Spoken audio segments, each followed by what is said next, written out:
Hi. When it comes to writing a draft story for the assessment, I'm quite happy for you to develop an exercise that you've already done, or to just come up, rework a story, the idea that you've already had, or to start something new, just wherever you think you want to go.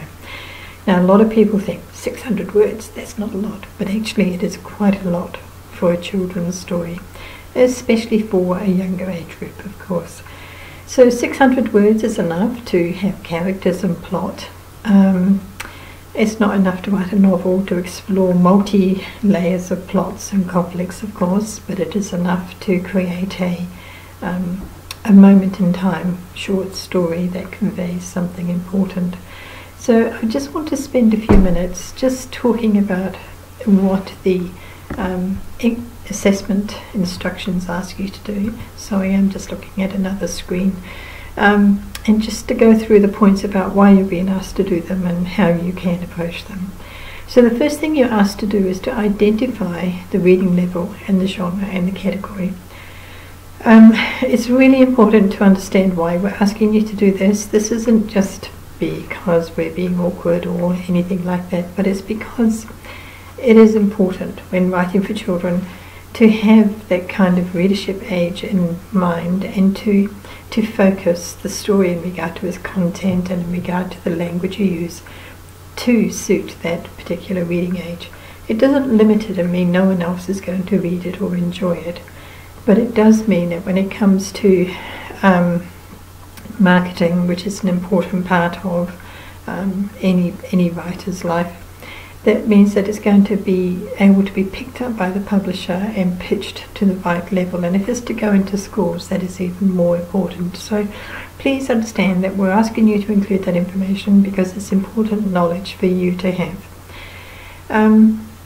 This is the same principle with genre. Genre is really just about two things. It's about you identifying what kind of story you're trying to get across, and then having it pitched in a way that it will find the right market niche. And given how big the market is, given how many different opportunities there are within it, then it is really important to have those kind of parameters in place, because it not only helps you to write it true, if you like, it helps you to approach the right marketer and publisher in the end in the bid to get out. If you choose to self-publish, you still need to know this stuff, because then you become your own publisher, and in a sense it's even more important that you know who is going to read it and how you can approach them and meet their needs. And if a school, for instance, becomes interested, you need to be able to tell them exactly what they want to know, and the things they're going to want to know are directly related to reading levels and reading ages. So think about that aspect with your story. Not only does it help you in the long run with getting a market and getting a story sold, it also helps to focus up your thinking. Because any story idea you have, technically you can write it 3 or 4 different ways. You could write it for a very young readership, you could write it for the younger child, and for the older child, or perhaps young child, old child, young adult. And each time you wrote that story, it would be different. It would have sort of simpler language, or a simpler plot line or conflict perhaps for the youngest readership, and then be developed more to have the different layers for the older readership. And in fact, it can be a very useful exercise to take one idea and try and write it for the different age groups if you're so inclined. So that's just the first thing I want to say, that requirement for information on the reading level and so on is there for a reason, and is to help you to grow your knowledge and to apply that knowledge into the particular writing. And the second thing that we ask you to do is to write a draft story. Now I just want to just to emphasize that a draft story is not a series of notes.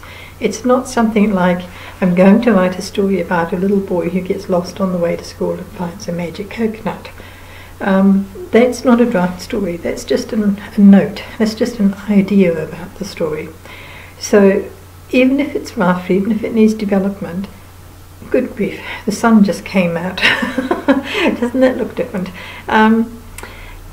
Make sure that the story that you write actually has a narrative flow to it. So Don't write it as if you're talking to me and telling me about your story. Write it as if you are revealing it to your readership. So that's the first thing I want to say. Don't get too hung up on trying to make it perfect. As I say, it's a draft, and inevitably it can be improved. So even if you were to write a story that you think is perfect, it probably isn't. One of the big things of being a writer is to actually understand that whatever we write can be improved. So even good writers will write something to a first draft or second draft and they'll think, yep, pretty good, I'm happy with that. Come back to it, put it aside, and then come back to it a few weeks, months later, and it'll be like, boy, that's a huge mistake, that's a plot glitch, that character's hopeless, or whatever it is, and they will find things that need fixing. It's just part of the writing life. When we're involved with the creative production of a story, we're very, very close to it. We can't be objective. And that's just the way it is. That's normal. So in this course, you're asked to write the draft story. Then you'll get feedback from me, or whoever is tutoring the course. And then when you see that objective, independent feedback, you'll think, oh yes, I can see how that works, or you might think rubbish. So, if you think rubbish, please talk to your tutor. But basically, more often than not, you'll get feedback and you'll think, oh, I get it. And so it's not only a learning curve for you, it's also a way of helping you to understand the writing process and to accept that nothing we write is ever perfect when we first write it. Even if we work really hard on it, even if we plan it out carefully and then construct it, it will still need working on. A published writer will have been through the experience of writing a story, slaving over it, rewriting it 100 times sometimes, and sending it off to an editor, getting it accepted, and then getting requests to change about 50 things. It is just a fact of the writing life.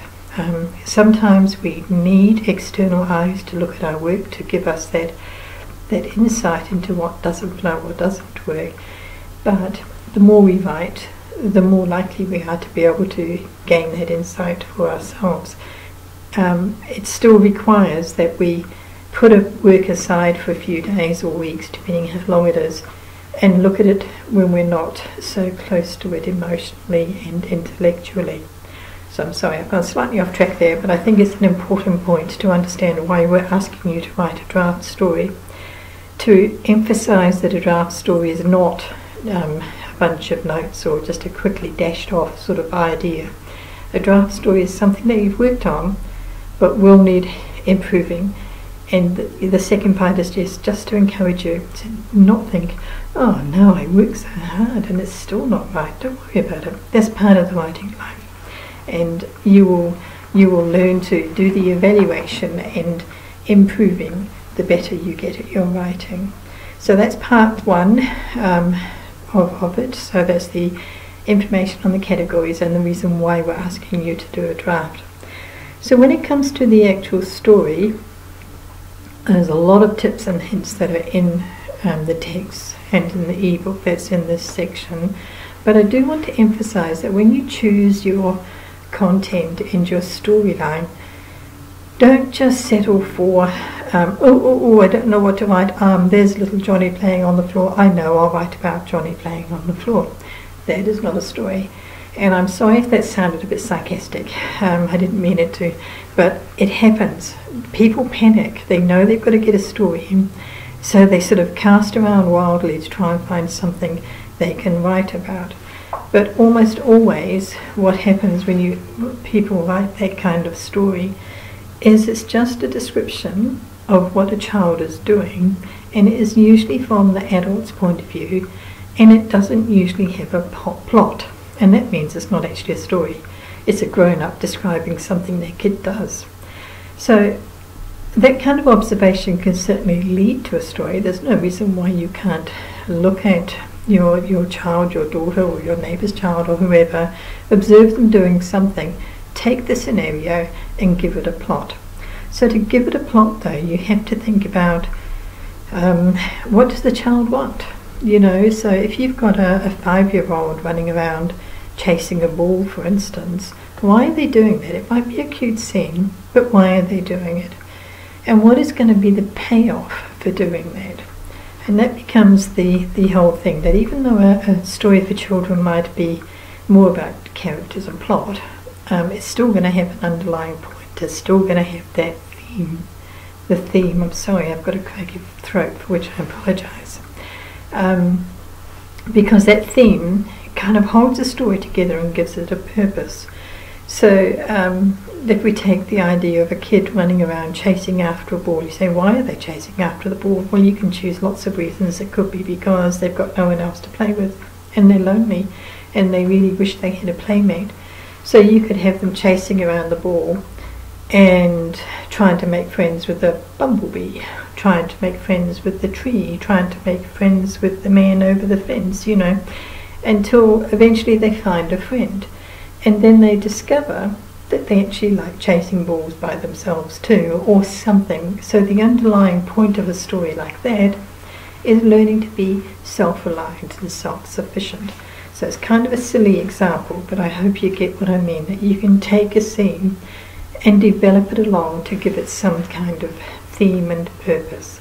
So don't settle just for a description of something. Create a meaning for it and create plot events for it along the way. And the thing that you really need to avoid is writing the story from the adult point of view. That is something I see in a lot of new fiction. They'll have a very common theme is a little child getting used to the new baby in the house. And so the new child is going to feel left out and all alone. And essentially it's the parent who is relating the story and sorting it all out.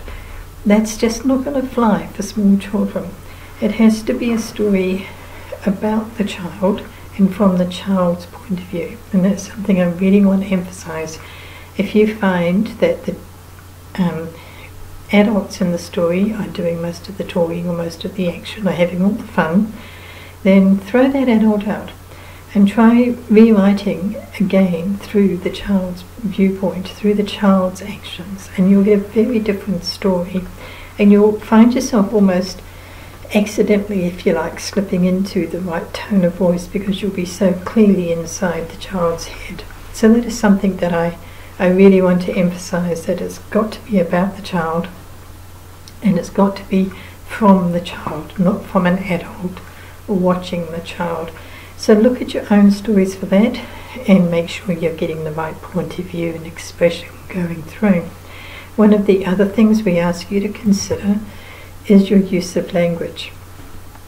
The use of language is about choosing words that suit the reading age that you've decided on. So at the top of your page you're going to have the story is for 5 to 7 year olds, whatever. So when you do that, then look at your language, look at the words you've used to write the story, and make sure that you've chosen words that the child will identify with. Just because they're young doesn't mean you can't use big words, but if you use big words you should still be using fairly short sentences, for example, to make sure that they can kind of grab hold of that meaning in a short space. So evaluate it. You can just write it out. There's nothing wrong with that. When you first get the idea and you think, I'm going to write this story, just write it out in any words you want. But always go back and evaluate and say, is this the right word? Is it too complex or is it too simple? Are the sentence lengths right? Or have I joined too many clauses? I do see a lot of text which says things like, hello, said Jimmy as he went out the door. And that's got actually 3 separate little clauses in there. It's got the hello, said Jimmy, and then the second one is as he went out the door. Sorry, that was only 2, I can't count. Obviously I'm a better writer than counter. And that's actually quite a weak construction. It's better for the younger age group to write hello, said Jimmy, full stop, he walked out the door. And so you've got like 2 separate ideas in 2 separate sentences, and that is much easier for the younger readership to absorb. So do look at that and make sure you are using appropriate words and appropriate sentence length. So the thing to avoid, joining too many ideas together in one big long sentence. The other extreme, of course, is having too many short sentences for an older reader. That's going to drive them nuts as well. And the last thing on the instruction list, and if you're wondering where I'm looking at the assessment, which is on a second computer screen just above this one with the camera. The last thing that's on the list is an active style. Now I've included this because this is probably one of the number one things for a writer to consider. After they've got the story and the plot and the character, the use of an active style is the thing that will best engage the readers. Now we talk about this when we talk about the difference between abstract and concrete expression, and the general and the specific, and that's something you can actively review in your own writing. So if you look at something and you've written, he walked down the road, or even worse, he went down the road, then rewrite it using specific and concrete imagery. So it will be, she skipped down the cracked footpath, or she jumped over the wildflowers, or whatever. Use the detail that creates a particular vivid image for the reader. Now some people will say, yes, but the book's going to have illustrations. And I'm going to say, I don't care. You know, the writing is the writing, the illustrations are the illustrations. It's rare for the illustrations to tell the story. And even if they do, that's not the writer's job. The writer's job is to write text that conveys the image to the reader. I love illustrations, don't get me wrong, I think they're fantastic. But the purpose of text is something very different. It conveys a deeper meaning. It engages the child at a deeper level. Illustrations are just in front of the face. But the text can be absorbed and it goes into the mind in a different way. So it's really important to use an active, engaging style to draw the reader in. So when you write your story, those are the sorts of things that the tutor will be looking at when they mark. They'll be looking for something that is more than just a description of a scene, that is written from the child's point of view and with the child's understanding. They'll be looking for a story in which the child is the star, not the parents, and not someone else, but the child themselves. We'll be looking for the theme and for the use of active language to convey that scene to the reader. So that's quite a lot to think about. And that's, as I say, one of the reasons that you're asked to do exercises and asked to stop and think about things, because there is a lot of different stuff to think about when it comes to the writing of fiction. So as I just come to the end of this slightly too long video, my apologies, I just really want you to encourage you to go with the creative process, you know, explore the idea, brainstorm it, write it all out, take a break from the manuscript, and then evaluate it for the specific things that we've been discussing. Good luck, and if you've got any questions or you want any advice before you upload your work for marking, please remember your tutors are available to help. You can post work to the forums, and if you're really too shy for that, just email it direct. Okay, good luck and talk to you later. Bye bye. Can't find the button to turn off the video. I don't